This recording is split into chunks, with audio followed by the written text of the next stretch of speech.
Hello and welcome to another episode of Cake Fight Presents The Making Of. I'm writer, director, producer Paige Feldman, and this week, as every week, I'm taking you inside my process of making my debut feature film. We're going from idea to premiere in real time. So, last week I took you through my whole setup of my revision plan for the first draft of this contained romantic comedy feature. And this week I am tackling item number 1 on the list, which is write Mitch and Ash's backstory. Now, Mitch, which is short for Michelle, and Ash are my two protagonists for this romantic comedy, which means they're the love interests. And I discovered while writing, this is something I love about drafting, is just like little tidbits of character and things come to me that I didn't even think about in the outline phase. But I discovered while I was writing and drafting that they had had a little fling, like a summer fling, when they were kids, like 12 or 13 years old. And so as part of the rewrite process, I need to figure out what that backstory was, because it, basically they had a summer fling and then suddenly they became enemies. So obviously it ended badly. I need to figure that out because whatever happened back then is going to inform their love story now. Which, figuring out what went badly for two teenagers in a summer fling, it doesn't sound that hard, right? Except something about it just wasn't sitting right with me, and I couldn't figure out what it was. So I'm outside today because this is what I do when I don't quite know what to do, is I walk around, I pace, I stand outside a lot of the time, just get that fresh air away from the computer, away from the inside, and talk to myself. And in doing that, I found out what the problem was. And it wasn't just a problem about my assumptions about their backstory, but also some assumptions I was making about myself and some self-doubt and a bunch of stuff that's just deeper, because apparently writing is just kind of a version of therapy. And I'll tell you all about it and what I mean when we get back from those titles.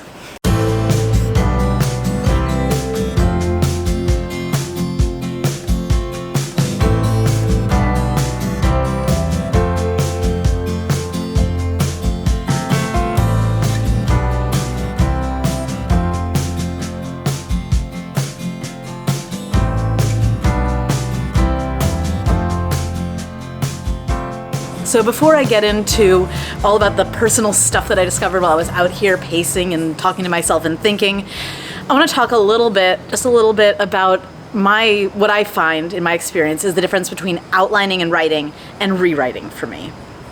Outlining and drafting is a really left brain experience. My concerns during outlining are making sure that the beats of my story have a logical place to sit in, that everything seems to flow with a theme, with the structure of what I want to write, and any ideas that I've had that I really want to be in the story have a good place in them. And then for the drafting part, I am just following this blueprint that I've written.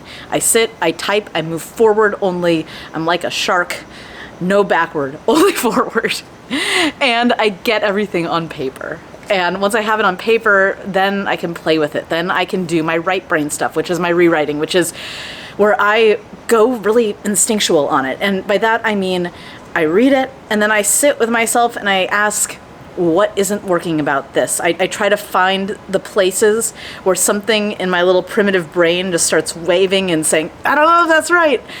And one question that I ask myself always when I find one of those places and it's not immediately clear that it's just like, oh, this is super corny, is this true? That's the question I ask myself. Is this true? Is this thing in my script true to my own experience of the world, true to my own beliefs, true to what I personally know to be true and know in my own life has happened? Or is this thing something I've read before or seen before in another movie or read about even or heard about from someone else, but I don't have that emotional experience with it? And I talk about emotions here and not things that I've done, because obviously I'm going to write about things that I've never done before, because otherwise we're going to have a very small window. Not that I can write about marathons and about cooking and about being a woman born in the 80s and about going to summer camp, but not Jewish summer camp. But there's so many things that I want to write about that I have no experience about. Like one of my characters in a previous script is a large form installation artist. I have no experience with that. I, like colored and done a little painting, but I did the research on what she was doing and was able to create this character, create this world that was believable. The things that I'm looking at here are the emotions, the anxieties, the things that bring these characters joy, and the experiences that they recount. Do those feel emotionally true, like something that I believe is true in the world? Or is it just something that I'm copying? Whether it's from another movie, from a book, from someone else telling me a story that I didn't quite understand. So, is this true? That's what I ask myself. And when I got to all the parts talking about the backstory, something didn't ring true to me about it. And here's what was bothering me. It was the fact that I love writing about characters in their 30s. And the reason for this is that when I was growing up, I was always told, your 20s is where you're still figuring things out, but your 30s, that's when you're going to be solid, you're going to know what's up. And honestly, when I entered my 30s, I had a whole year of being 30 and just basically wondering what I had done with my life because I wasn't anywhere close to where I wanted to be. And so in my 30s, I am still figuring things out. And so that is the space that I like to write about, a space that we don't really talk about people being unsure or uncertain. There's so much discourse about people being settled in their 30s, and that's not my experience at all.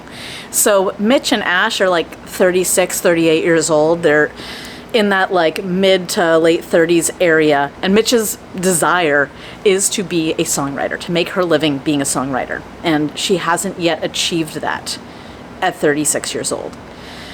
And thinking about that, I was the movies that we love about people trying to go off and achieve artistic dreams feature young kids, feature 17, 18-year-olds about to go to college, ready to take on the world, get into that program, show everyone what they can do and prove themselves. And that is all great, and that's really inspiring. And Coda, which won Academy Award for Best Picture last year, was really about that, and I loved it. It was just such a great end to the movie. But in contrast, thinking about someone who's twice that age, who's not 18, who's 36, who's still trying to achieve that dream, it almost feels sad when and that's really the thing that I was struggling with, because the thing is, I'm talking about myself to some degree when I'm saying this and when I'm thinking about this and when I'm reflecting on the fact that if only Mitch was 18, then her story would be more exciting and less discouraging. But why? There are some people who will have success in their late teens and early 20s who will just get on that path and go forward. But that's not everyone. And I personally was still trying to figure out even if I wanted to be a filmmaker when I hit 2021. And I actually even quit for a few years to go to law school. And I have my JD, but I realized halfway through that I could be a fine lawyer, but I would never fully be happy. And quitting for those 3 years, well, I guess 2 really, because I ended up finishing law school remotely. I got an internship on the Disney lot and wrote a thesis out in LA thanks to the Dean of Happiness at Northwestern University School of Law, who was helping me figure out a way to make it work. But so I really started focusing in earnest on being a filmmaker and a writer, and because I had my undergrad degree from USC, but I didn't start putting the work in until my mid-20s. And now I'm in my 30s, and I've had a little taste of success, but I'm still pushing forward and I'm still working for it. And I realized that as I was writing this whole story, I was judging Mitch for continuing to go after a dream that seemed hopeless because she hadn't had any success yet, and yet I'm kind of in the same position in a way. Yeah, so in asking this question, is this true? I thought, no, because I refuse to think that I am sad for going after my dreams and for making the progress that I'm making and for being in my 30s and still not having, quote, made it. Even though I'm sure that there are a lot of people out there who are going to be watching this and are like, lady, you had a feature that you wrote premiere on Amazon Prime. And like, I know that tomorrow when you're watching this, my short form comedy anthology Interrobang is going to have its streaming premiere because I got a streaming deal for my web series, which is really difficult to do. And I'm really proud of myself, but also I know that a web series and a low budget comedy about alcoholism and daddy issues, which it's more than that, it's hilarious and I love it. You should watch my video about it. Wingdad, it's beside the point. That's not the level that I want to be at. And I know that everyone's on their own timeline, but I just wish my timeline had been faster. And that's kind of what I'm struggling with as I'm thinking about how to write Mitch, because I refuse to believe I'm sad, which means that Mitch can't be sad, but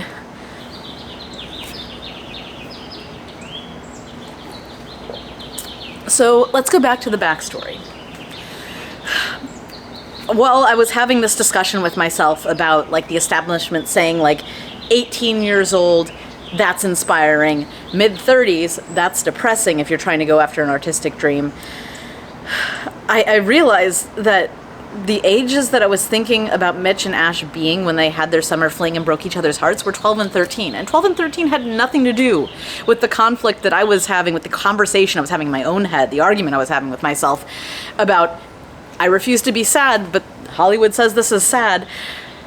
And so I thought, what if when Ash and Mitch broke each other's hearts, they were 18? What if Mitch was that starry-eyed girl at the end of Coda, of Save the Last Dance, of any number of these films, going off to achieve her goals, and she was going to be a fantastic songwriter. And then Ash broke her heart. But it's not just enough to have someone say, oh, a boy broke my heart and now I can't play music, I'm sad. What if he broke her heart because she wrote him a song and he rejected her after that? And he rejected her maybe even because of the song. And that song was super personal to her. And she put her heart out and she got stomped on. And she loved him. And she wants to protect herself from ever having that feeling again. So whenever there is a song that feels too much to her, that just inspires so many emotions, she just bottles it up inside. And she writes about things that are less scary and less sad and closes herself off emotionally. And because she isn't being herself and being honest and being authentic and sharing her true voice, she isn't getting the traction that she should. And that's all because Ash broke her heart at the time when she had the world at her feet. The time that movies tell us is the right time to go after a dream. And now, she's twice her age she was then. She has to try to re-find that gumption, decide if she's going to quit or decide if she's going to open herself up emotionally. And that is the backstory. And all of those feelings feel true to me. Now, I didn't get my heart broken and decide not to share those emotions, but feelings to me are scary, and sharing them is scary, and digging deep inside myself to find the things I'm afraid of and that make me cringe and make me feel anxious and awful. Like, I hate it. But I know that when I do that work, I am a better writer for it. And honestly, I didn't really even do it until I started making Interrobang like 5 years ago. And at that point, when I started opening myself up emotionally, is when I found my voice for my writing and things started taking off for me. And I think whether or not that's a lesson that you need to learn or anyone or you find is true for you, because I know there are some people who are just fantastic at spinning tales and writing stories that capture people's hearts and minds without having to do that emotional work. But that's not how it works for me. And figuring that out for myself is really what started my career trajectory. And so it only makes sense that I have to keep doing it. And doing something that scares me like this is really rewarding. It helps me find backstory that's meaningful for characters, meaningful for theme, and meaningful for me to write about. So now the theme of this contained romantic comedy, because it's always been about the question of ritual and tradition, and when do you do what other people have done before you? And when do you make your own traditions? And how do you honor the past while also bringing your own experiences into the present? There's more nuance to that now, because now it's not just about tradition and ritual from a sense of Jewish tradition for mourning or for celebrating Shabbat and all of these things that I've added into the story. It's also now about how do you create your own path when there is a world that's telling you you're too old, it's too late, you're not going to make it. How do you stay true to yourself? How do you stay true to your own desires and passions and goals when it seems like a whole world's against you? And how do you create your own ritual and tradition to debunk that, while also acknowledging that, yeah, sometimes it is harder when you're older because you don't feel like new blood anymore, maybe. And these are all questions I'm still struggling with as a person and as a creator and as a filmmaker and writing. And this is one of the things I love about writing, is that I'm able to explore all of my own questions in a story and share it with people and hope that it resonates with them. And so I really hope that this story and my whole talking out loud, all my spiel, resonated with you. And if you like this kind of more free form, sharing my experience, less advice-givey storytelling type of thing, please hit the like button or tell me in the comments, because I love making this content, not just for myself because it's fun, but also for you to like have a conversation with you about how I'm making this film. So if you like that, let me know so I can keep doing more of this, because this has been a fun thing to film, and I get to have my tea and just be chill outside, use my new microphone. Thank you all so much for watching. Your support means the world to me, especially as I'm endeavoring to make a film that's so, like, it's not just funny and sexy and all, you know, all the good, the love stuff, but really personal too. So really, like, every view, every like, every comment, every subscribe means so much to me, because it shows me that there are other people in the world who are vibing with what I do. And that's, I want to make people feel understood and valued, and like you're not alone. You're not weird for thinking whatever that thing is you think, because guarantee you someone else is thinking it too. Okay, that's all for me. Thank you all so much for watching, and I'll see you next week right here with another episode of Cake Fight Presents The Making Of. Bye.